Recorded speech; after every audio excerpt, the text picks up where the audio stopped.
மனுஷகுமாரனாய் வந்தது மத்தேயு 11:41 மனுஷகுமாரன் தம்முடைய தூதர்களை அனுப்புவார். நல்லா புரியும்ல? மனுஷகுமாரன் எப்ப தம்முடைய தூதரை அனுப்புவார்? நியாய தீர்ப்பின் பொழுது. அவர் வரும்பொழுது பாத்தீங்கன்னா கூட்டி சேர்க்கும்படியாக தம்முடைய தூதர்களை அனுப்புவார்.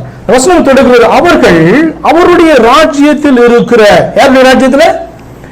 மனுஷகுமாரன் தூதர்களை அனுப்புவார். வசனம் கண்டினியூ பண்ணுது, அவருடைய ராஜ்யத்தில் இருக்கிற இடர்களை. அப்ப இயேசுவினுடைய ராஜ்யத்தில் இருக்கிற இடர்களை எல்லாம் என்ன பண்ணுவாங்க? அவர்கள் அக்கிரமம் செய்கிறவர்கள் எல்லாம் சேர்ப்பார்கள். சகல இடர்களையும் சகல அக்கிரமம் செய்கிறவர்களையும் நியாய தீர்ப்புக்காக சேர்ப்பார்கள். யாரு?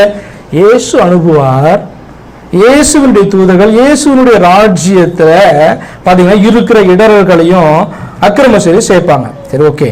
அது பாருங்க, 2 வசனத்துக்கு அப்புறம் அவர் சொல்றார். மத்தேயு 13:43 அப்பொழுது நீதிமான்கள் தங்கள் பிதாவின் ராஜ்யத்துல சூரியனை போல பிரகாசிப்பார்கள். 2 வசனத்தையும் கனெக்ட் பண்ணி பாருங்களா. எங்கேயோ வந்து நான் எடுத்து வாசிக்கல.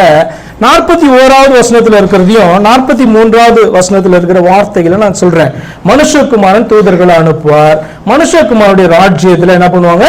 இருக்கிற இடர்களை தனியா என்ன பண்ணுவாங்க?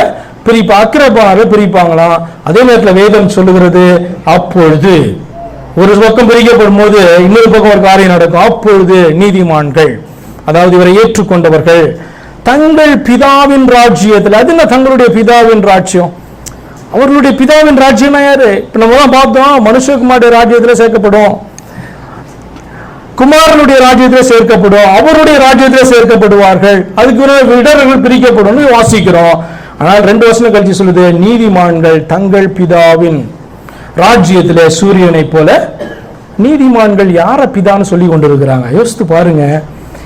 இந்த வந்த இயேசு தங்கள் பிதாதான் தனக்காக நமக்காக பலியாக வந்தார் என்று சொல்லி விசுவாசிக்கலன்னா, பிதா என்று சொல்லி வேற ஒருவனை அவர்கள் ஏற்றுக்கொண்டிருக்கிறார்கள், வைத்துக் கொண்டிருக்கிறார்கள் சொல்லி அர்த்தம்.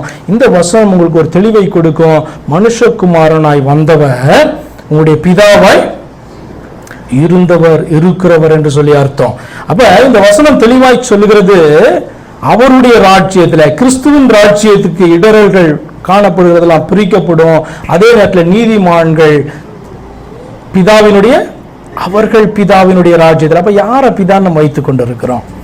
இந்த இயேசுவை தேவன் சொன்ன அப்படின்னு சொன்னா, உன் பிதா தான் உனக்காய் வந்தார்னு சொல்லுவேன். அவர் எந்த கோலத்தில் அவர் காணப்பட்டாலும், எப்படி அவர் உனக்காய் மனுஷனாய் அடிக்கப்பட்டிருந்தாலும், ரத்தம் சிந்தியிருந்தாலும் அவரை நீ அற்பமாய் நினைக்க மாட்டாய். ஏன் என்று சொன்னால் அவருடைய முதல் வருகை அப்படித்தான் என்று சொல்லி வேதம் சொல்லி காண்பித்து உன்னை விசுவாசிக்க சொல்லுகிறது.